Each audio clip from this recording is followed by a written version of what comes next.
looks like almost every single road game for y'all from here on out is a quad one game. So you talked about defending the house, but just how important are getting these wins on the road? Yeah, and I know the math changes per day. A few of those games may end up being quad 1A games. I know we already have some. I just think it speaks to the level of talent, the level of coaching, and how razor thin all of this is. And I think it's not Ole Miss, it's not Texas A&M, it's not Alabama, it's not Kentucky, it's multiple teams. And so you're fighting in margins. The line is going to be 3. The line's going to be 4. And I don't bet. I'm talking about the analytical line. And so where can you save a possession? Where can you get a possession? Where can you buy a possession? And what we've tried to do, our staff's doing a really good job of trying to continue to teach in that group. Like we got 3 free throw blockouts on Saturday. 2 of those 3 turned into points. Well, in a 66 possession game, when you can get another possession without the clock starting, that's like manna from heaven. But that's what you're fighting. And so that's what I anticipate tomorrow will be. It'll be a quad 1A game before the season's over. I mean, they're 1 possession away from being in first place, and that was in overtime against their rival on the road. And so, again, that's the game they just played. And so I hope that that's the game we play tomorrow. What do they do as you scout? What do they do well? Yeah, good question. A few things. I'll mix and match the offense and the defense. Their defense is top 25 in the country. Their offense in the half court is top 25 in the country. They're 3rd in the nation in not turning the ball over. And they're top 20 in the country in creating turnovers. And so the math of how they play is very fundamentally sound, and the math is always tilted in their direction. Like they started from behind in Starkville, but because of the math of how they play and how efficient they are when they have the ball and how inefficient they hope to make you when you have the ball. And I really like their team. A lot of those guys you already know, but those new players that they've added, in addition to the experience and the talent of those that are returning, like just talking about some of the stuff that we study, not their stats, they're among the more talented teams in the country. They just don't get the notoriety that some of these other teams do, because a lot of these guys have worked to get to this point when they're in their 3rd and 4th and 5th year, and their skill is continuing to emerge, as opposed to maybe sometimes talent is anointed early. These are the guys that have kind of worked their way to where they are. I'm going to play 9 players, and all 9 players are high major plus guys. And, I mean, they're ahead of us in everything. Ken Palm, the net, the league race, really, really good players. Final Four head coach, really strong staff. A lot of wins on that staff as head coaches, not just Coach Beard, but on his staff. The last 7 teams that you played lost the next game. Yeah, I know there's a lot that goes into that. But is there anything that you can take from what it's like playing A&M? Yeah, I don't know. So this is probably a roundabout way of answering your question. So I'm not really good with my phone, and I don't get on the internet during the season. So everything is old style. And so I have every box score of each weekend game, each weekday game, just in groups and piles. And one thing that I've noticed, I think it's probably centric to me, is, I only really learn about Ole Miss and their success after LSU. But when I begin to have those meetings Sunday morning with each component of how we do it, they rattle all of that off, and I'm like, oh man, who is that? Where'd that come from? I didn't even know he was on the team, because it's just been so long and I've covered so much content prior to that. But one thing after we play them, just because of the routine, I seem to, because I'm more aware, I follow them a little bit more, particularly the mirror teams, because I know they're coming back around. I always look at the rebounding numbers versus us, because I know the rebounding numbers before we play them.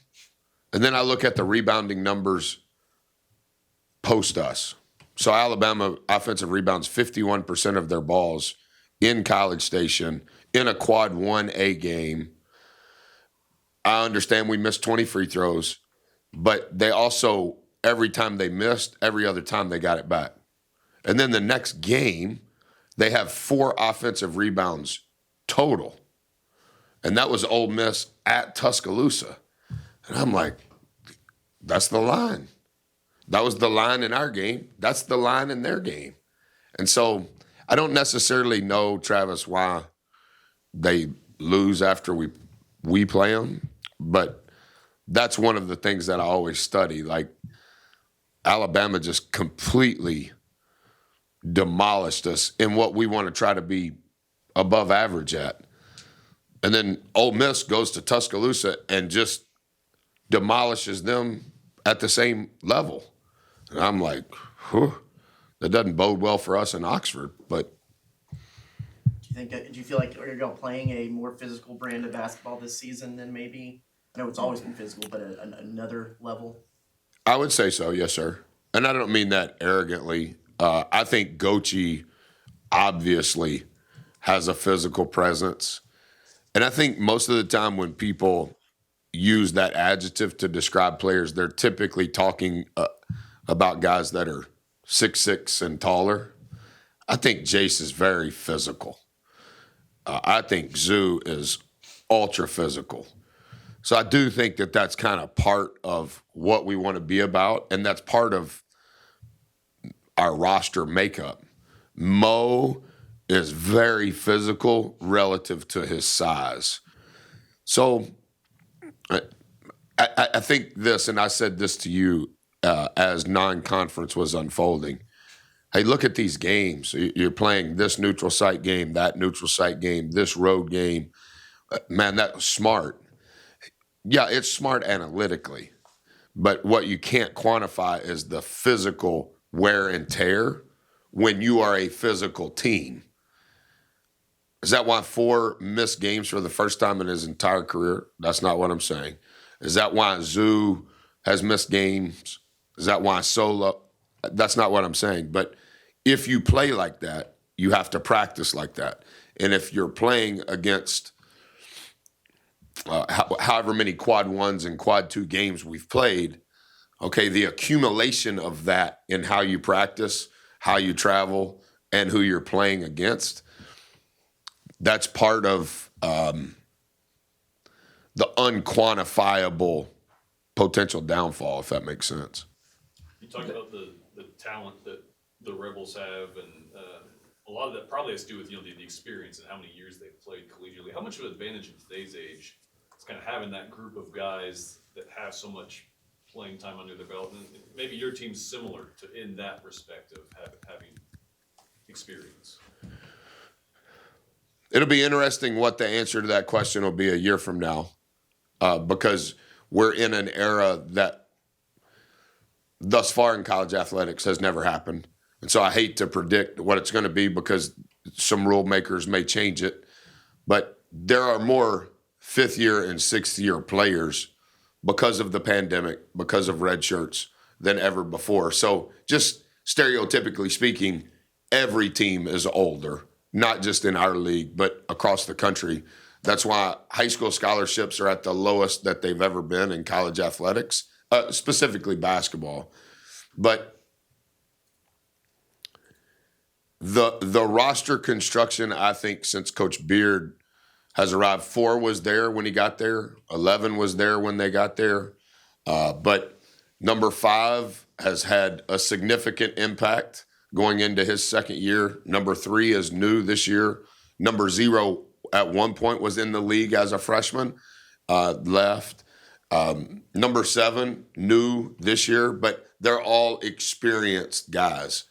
And, for us, it's a little different because Coach has only been there in his second season. But as far as the experience standpoint, how we accrued the experience and how Coach has built his team, it's a little different, but relative to the ages and the experience, very similar. And I think you could say that if you were talking about Middle Tennessee and Texas A&M Corpus Christi. I think all coaches are trying to figure out, will this high school guy stay? Do I need a portal guy to plug and play? And everybody handles the portal different.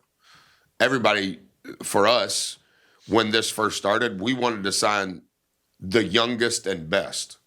Henry Coleman. We wanted to sign the youngest and best so that they could grow with us. And not everybody feels that way, and it's just kind of dependent on your roster. And in this day and age, it's somewhat dependent on a few other variables relative to your support. We got to talk to Jay Lee a few minutes ago. Just what was it like last weekend to give him that scholarship and just his journey so far here at A&M? That was special. You don't get to do that very much anymore. Actually, according to potentially how things are going to play out, it'll never happen again. There are no more walk-ons. There is no more 12th man. And so that potentially he's the last one for men's basketball. We've done it with 2 other young men since we've been here. It's a rare occurrence. They don't make it. They don't want to make it. You don't want them to make it. But he's everything that's right in regards to who he is on the floor, who he is off the floor, his growth. He's never been late. He's never missed a session of anything we've done in the film room, in the weight room. He's right on track to where he's supposed to be and ahead academically. Have great admiration and respect for his mom and his grandmother. And, to be in your 6th semester of doing this and that you're not going to play significant minutes, I think that takes a special heart. But I'm not sure that Jay Lee was the most excited in the room. I think it was his teammates. And that kind of speaks to the character of Jay Lee, but also to the rest of the guys in the group. Yeah, you mentioned the blue team in that video that was shared on social media. Just how has he, played a role in that blue team and just what that has meant to, y'all's preparation and whatnot? Yeah, I don't know. Again, I don't look at social media during this season, but I remember mentioning bits and pieces of the blue team, and I try not to mention it publicly because I think it's become a critical part of our program, and I don't ever want to say it in a negative connotation by the kids that are on the blue team. We've had some pretty good blue team players, kids that could be on scholarship and receiving NIL monies probably at other institutions, just to be transparent with you. But it's evolved and it's kind of morphed into how the blue team practices, when we practice and the blue team's with us, what they do in practice, what their schedule is relative to skill instruction. There's a lot to it, and it's a big commitment. And obviously Dre's on it this year, George is on it this year, Rato's on it this year, C-Mac's on it, Jay Lee's been on it. And that it makes them better, but I think what it does is it makes our other guys, they don't have to spend time physically, but also mentally. They don't have to, this is what Ole Miss runs. Now, you don't ever have to worry about what Ole Miss runs.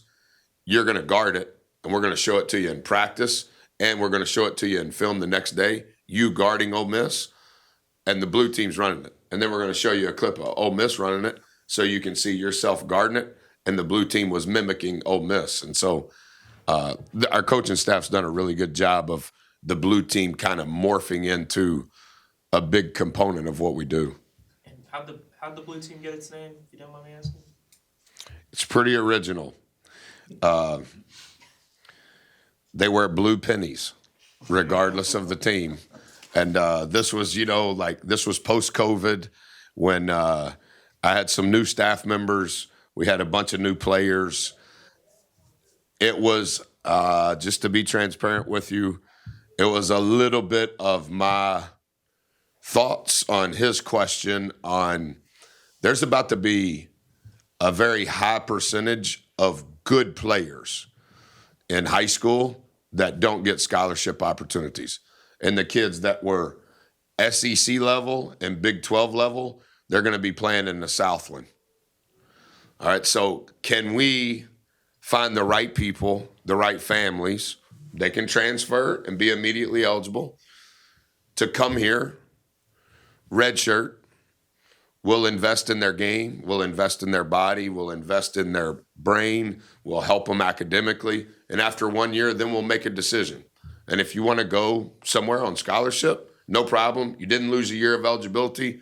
We probably helped make you a better player than you were upon high school graduation. But it was a little bit of, like our kids will talk to Jay Lee at Kentucky, hey man, you got called up, you're on a two-way. That's how they view it. And that was kind of my thought process on CMAC's good, not okay good. I think CMAC is real good, just like I think Jay Lee is real good. And put Jay Lee out in Rupp Arena in the second half, no problems, no qualms whatsoever, me or the team. But it was my bet, so to say, on Jay Lee 10 years ago would have been recruited to Texas A&M. Instead, he's recruited at a lower level. Can he come here and potentially, if we have a portal guy that doesn't make it, Marcus Williams, or somebody else, Q stays an extra year and he graduates, can A.J. Lee type just move into that role and be thankful for a scholarship? And then from a cost effectiveness standpoint, so it's just turned into a lot of stuff. I probably shouldn't even said all that, to be honest. Sorry. How important is ball protection against a team like Ole Miss? They're averaging 10 steals a game right now. Yeah, I think they're, as I mentioned earlier, I think they're third in the country at not turning the ball over and top 20 in the country in forcing you to turn it over. Thus far, whether Forrest played or not, I think we're number one in turnover rate, which is a very positive thing. But I do think that will be part of the invisible line tomorrow. I think we're 25th in the country in forcing turnovers. And in SEC play, we've been able to – I thought that was a big part of the game on Saturday, to be honest. 18 turnovers. But where is that as far as who's going to shoot the most balls tomorrow and who's going to shoot the most free throws? That will be a turnover game, and that will be an offensive rebound game. Not because it's Ole Miss, Texas A&M. That's just the math, no matter who you play. But because they're so talented at it, and I think you can tell coaches that way, that'll be a big part of the game within the game.